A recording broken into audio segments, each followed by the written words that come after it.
Hey, hello everyone.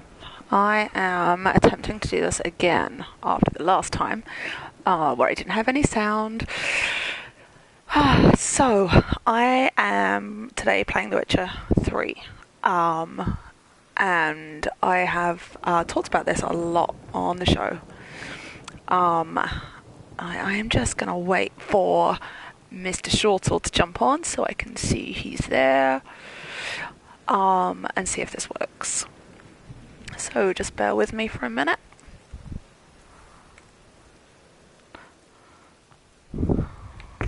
Let's see if we can hear this.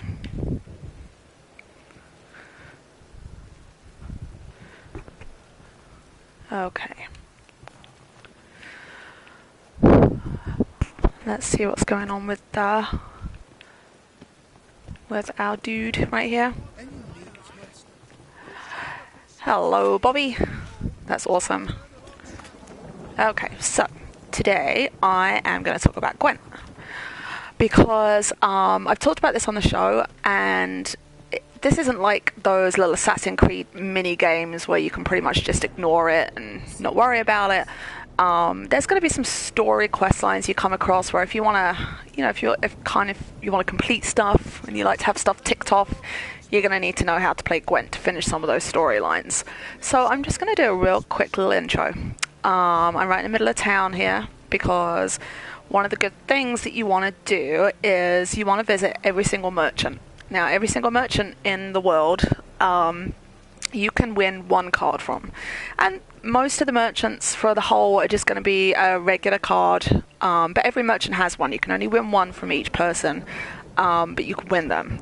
And then every now and then you're going to come across special people where when it gives you the option to play Gwent, it's going to appear in yellow. So let me just show you. Say this guy. He's one of the merchants. Oh, not him. Never mind. Let's go find someone else. So it always gives you the option. You just go around and find all the people that will give you the option. I'm just going to look for... going to the world map. I'm just going to look for a bar because the innkeeps are good ones to get them from. This little symbol here. I'm going to go up and see this innkeep.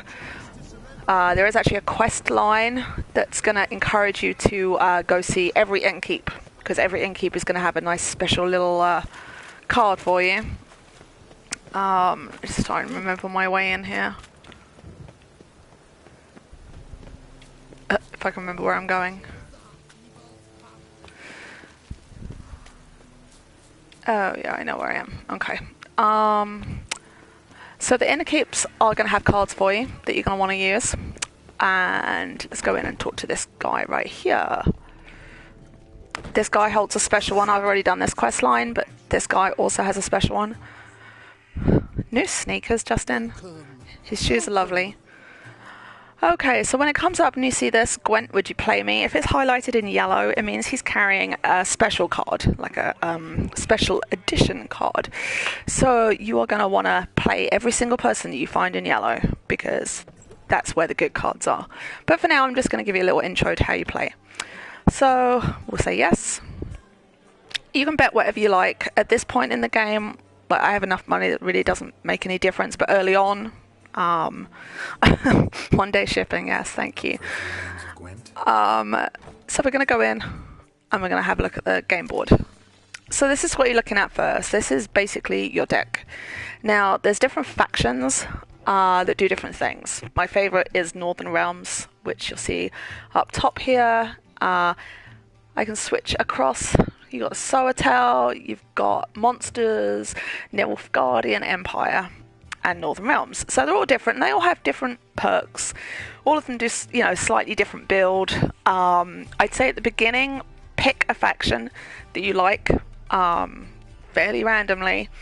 It's nice to see Justin and Bobby still managing to find a different forum to argue on. So you go in and have a look at the leader cards, pick one that you like the look of, and just stick with that for now. Once you get good at it, you can go in and build your different decks with the different factions. But for now, for the quest lines, concentrate on building up one good faction and one good pack. So this is Northern Realms. This is my fave. All these cards over here on the left hand side are ones that are pretty low for me now, so they're not actually in the pack that gets dealt at the beginning of the game. All the ones over here are. So at the beginning of the game, this is what I'm working with. All these cards, and I'm going to go in and explain. Now, I said about the special cards, these ones here, these are all your special cards. I'll explain a little bit more about their function once we get going in the game, but these are the ones that you can win if you find one of those people that has the yellow prompt to play the game. You'll find these people, and you can collect as many as you can get your hands on. So right now we're going to go in and start this game. So it starts off, it's going to deal. Now that opponent, they're playing the Scoia'tael, so they get to go first. It's just what happens. That's their perk of the game. Now this is the hand that we've been dealt, and I have an option of switching out a couple of cards at the beginning. So I'm going to, I don't really need, they're good, but I don't need two of those, so I'm just going to redeal that. That's pretty good. And I'm just going to redeal this one since it's not fantastic. Okay, so this is my deck down the bottom here. So we're going to see what they do. Go first. Okay, so just a nice easy start. Now you'll see there are 6 lines. 3 on my side of the board, 3 on the opponent's side of the board. And they all 3 have different functions. So if you look here, down the bottom of each card, you're going to see there's a little symbol. And you'll see that little symbol there. So this is one that goes on the back line. This is a close combat one.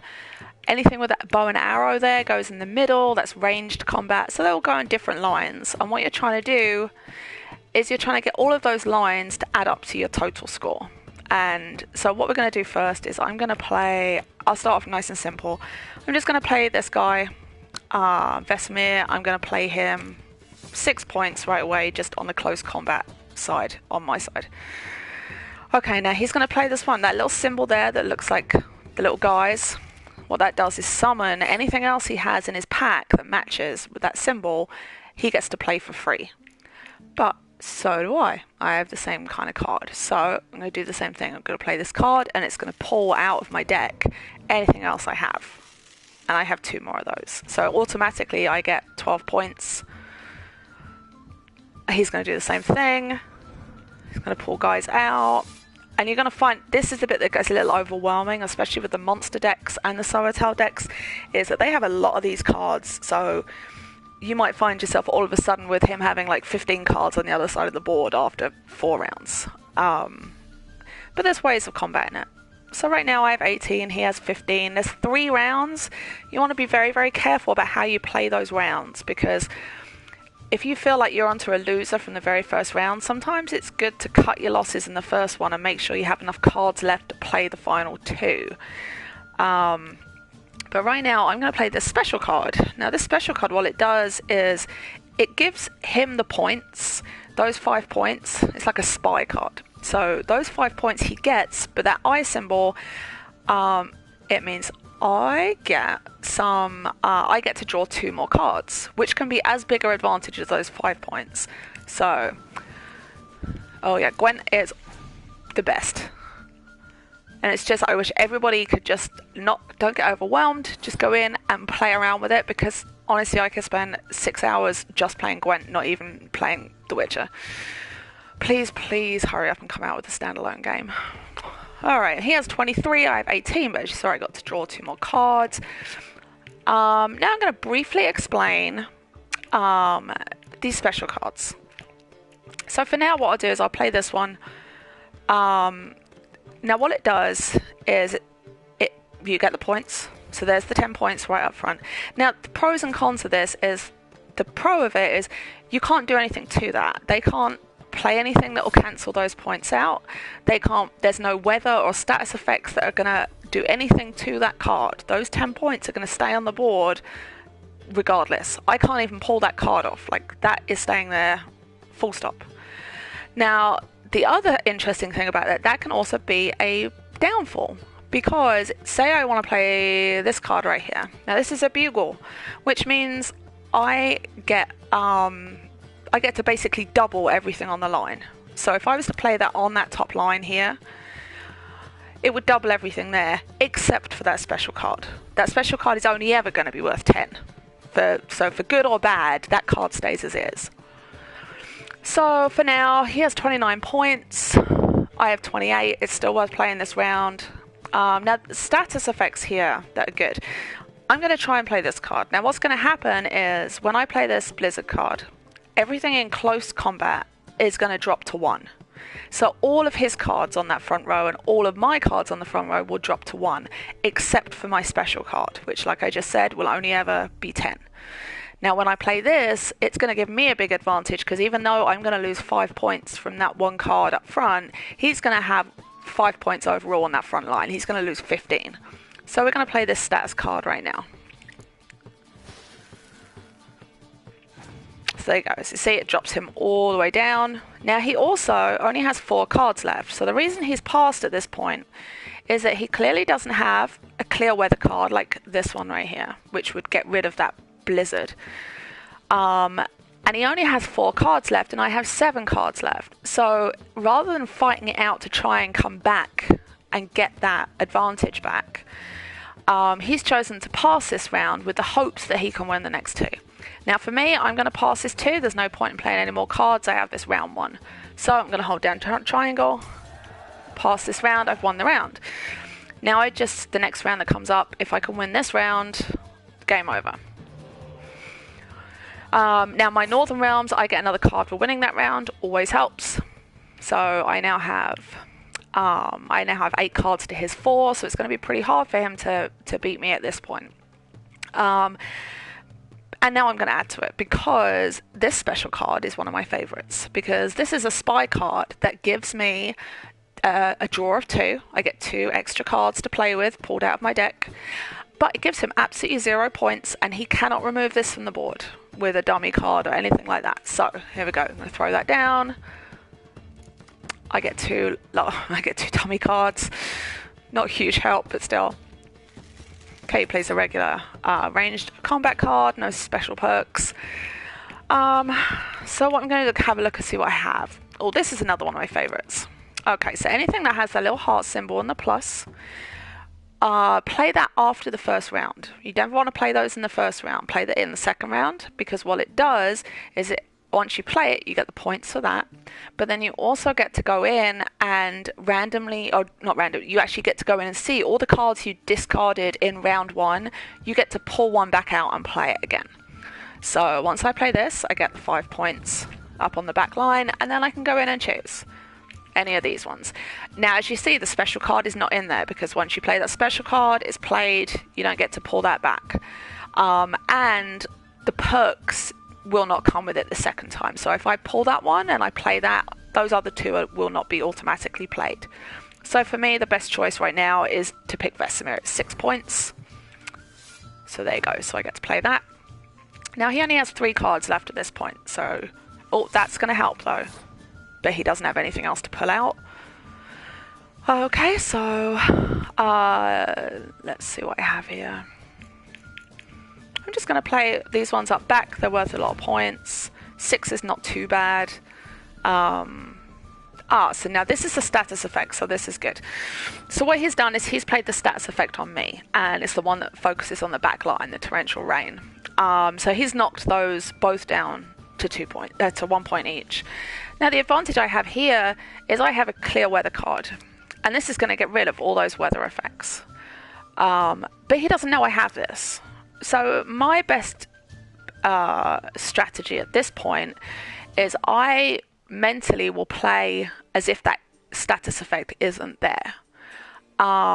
Because if he wants to throw any more out, say I play this clear weather now, alright, that's great, I get my points back, but then he throws on another weather one, because that's what he could have with that last card. He throws on another weather one and I can't get rid of it then. So I always save that clear weather one to the end and just mentally do the math in my head about once I play that clear weather, what I'm going to be left with. So let's go over and have a look at what I have left here. I'm going to again throw another one here. It looks like I have 3, but in my head I know that I have 12. He was worth 5, so I know I have 17 on that bottom line. Okay, and again I'm going to throw a special card up here, worth 10, always worth 10. That's it. Now he has no cards left at this point, so he has to pass. I've already won, but I'm just going to show you a couple of other things just while I'm in here. So this card here is a good one. Not only do you get the 2 points, but as you see from that bugle symbol again on the card, you throw that in there, it's going to double everything else on the line with the exception of that special card. The dummy cards, what they do is say, the best thing that dummy cards are used for is if you have a look at this card here, right, this one here. Now, if that's one of the regular ones, the regular spy cards, not the specials, say your opponent plays a spy card on you. They get 2 extra cards, you get a spy card that's now on your side of the board. What you can do is you can use this dummy card and you can pluck that off of your side of the board. And then the next time round, you then get to use it. And you get to pick the 2 extra cards too. So that's a good way of using that dummy card. This bugle is going to do the same thing. In fact, I'm going to do the clear weather card. So what that does is gets rid of those status effects. As you see, my score goes back up on the bottom line. This regular bugle, we can throw it down there. We can double up those scores. And there's no point in playing these dummies. Now, one of the other good things, the perk with my particular deck is we're going to hit this square. I can play this card and it will automatically play an impenetrable fog. Again, it doesn't matter, but this would have been a good time to play it because I don't have anything on the ranged combat line, whereas my opponent does. So I'm just going to pass it there because there's nothing else left to do. So I won both rounds and that's the game. So I'm going to play one more match and again explain any other different little things that come up. And from all these guys, you're going to win the cards. Now, I've already played this guy, so I just got some random kind of consumables and some money. But like I said, you want to, every time you're going around town, you want to make sure you visit all the merchants so you can go collect as many of those cards as you can. And the other good tip is, depending on how early on you are in the game, when you come across the Baron, he is holding one of the best Gwent cards. Now he has a whole storyline, a whole quest line. When you play that quest line, don't finish it off until you have beaten him at Gwent, because regardless of the ending of the story, and again, no spoilers, but you follow the quest line, there's a couple of different ways that quest line can finish. Whatever happens at the end of that quest line, the Baron is no longer going to be at his house once you finish the quest line, which means if you don't beat him for that Gwent card, you cannot finish the Gwent quest line and you cannot get that achievement and that trophy. So I'd say leave the end of that Baron quest line as long as you can until you've built up a fairly good deck, because he is also a killer when it comes to Gwent. He's got some really high power cards and he will just absolutely hammer you if you try and play him too early on. So that's just a couple of little tips. Okay, so I'm going to play once more and see what happens. Let's have a look. Alright, so again, this is my deck. There's some different cards in here. This is a Scorch card. I'll explain it if it gets dealt. Let's have a look. These are all, I've got some special cards in here. Again, they're worth what they're worth, and that's it. These ones here with the little with the shaking hand symbol. So basically, if you have exactly the same one in your deck, you play both. It basically doubles your chances. It puts your score up. Let's have a look. Yeah, so let's go in and play another round. I'm going to play... I'll play this another day with some of the other decks, but for now I'm just going to play another Northern Realms. Okay, let's have a look. Alright, so this time I like my decoys. I'll keep the Biting Frost, I'll keep that. This is not too bad, but I'm gonna draw again on this one, I think. Oh, that didn't actually improve matters at all. Redraw it again. Alright, I got the Scorch card this time, so I can explain how the Scorch card works. Okay, so again, Soratel goes first. Let's have a little look, see what I have. Alright, I'm going to work with... I'm going to get some more cards first. So again, I'm going to play this elf.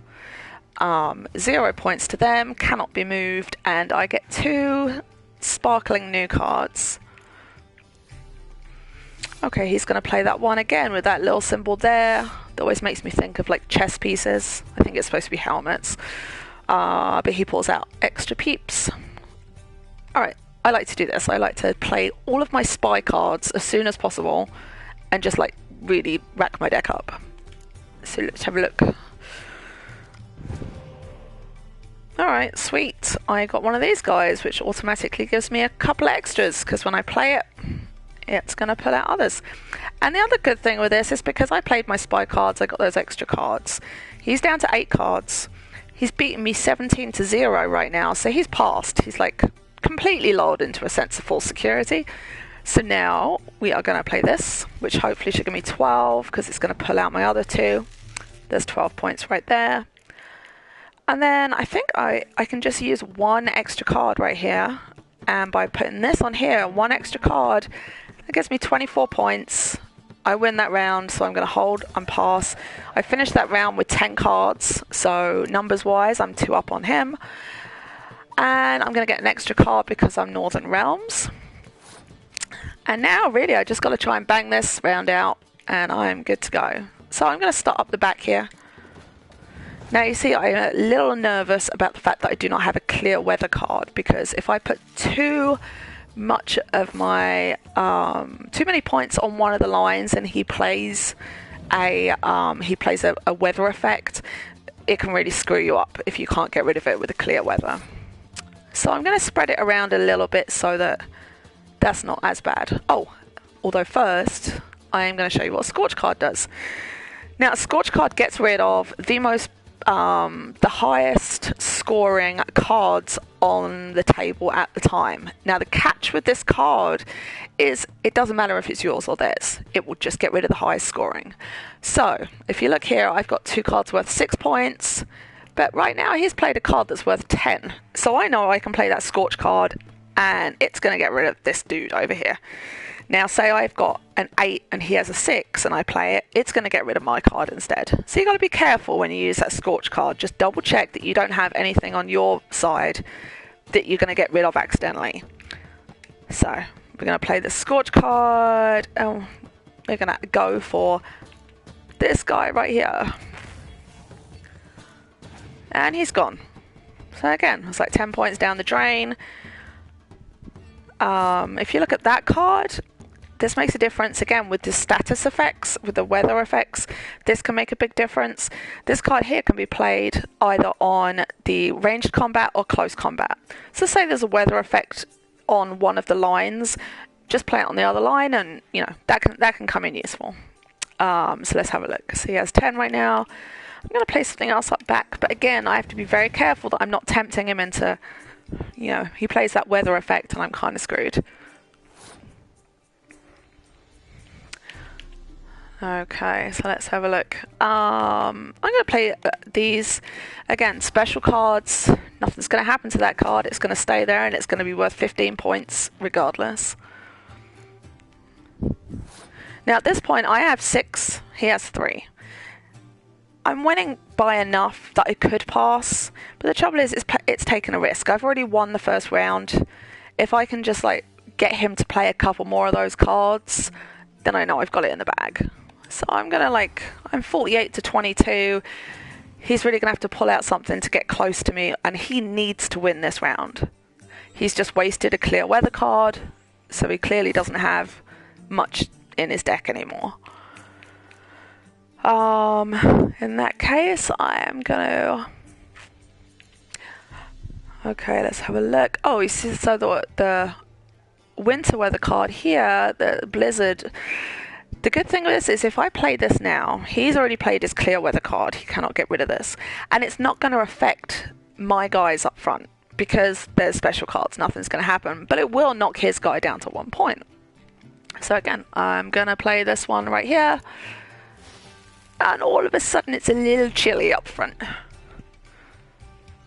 And he's got to keep on... Oh, on one of his cards, he kind of got screwed. He didn't have much left at the end of his deck. So I'm going to use my leader function. And again, this is another one of those things where if it doesn't affect you, it's a way of changing the kind of like the who has to go.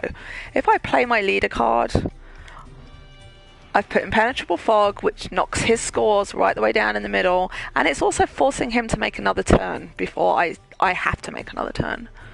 So as you see now, he's out of cards, nothing left he can do, and we've kicked his butt. Like, it's actually embarrassing. It really is embarrassing. But what are you gonna do? So boom, there we go. Another round one.